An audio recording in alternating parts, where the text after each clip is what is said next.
In this video, I will show you how to get a private server in Roblox Grow A Garden.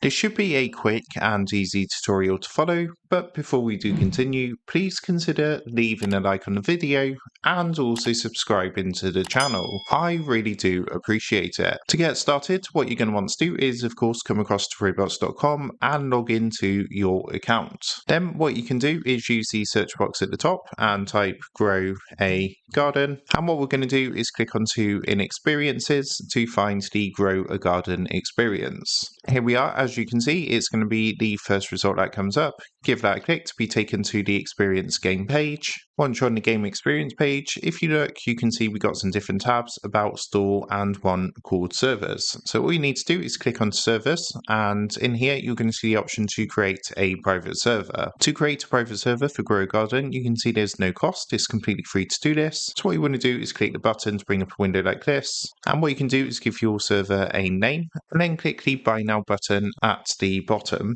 So as you can see, you're going to get a confirmation screen like this. Just go ahead, click not now, and as you can see, your server's now set up, ready to go. So if you come to the right hand side, click onto the three dots and then click onto configure, you can further configure your private server for your own personal preferences, so you can choose who can join your server and things like that. So that's how to get a private server in Roblox Grow a Garden. With that being said, I hope this quick tutorial did help you out today, and if this did help you out, I would really appreciate it if you was to consider dropping down below the video, leaving a like, and also subscribing to the channel. With that being said, I just want to take a minute to thank you guys for watching this quick tutorial, and I will see you in the next video.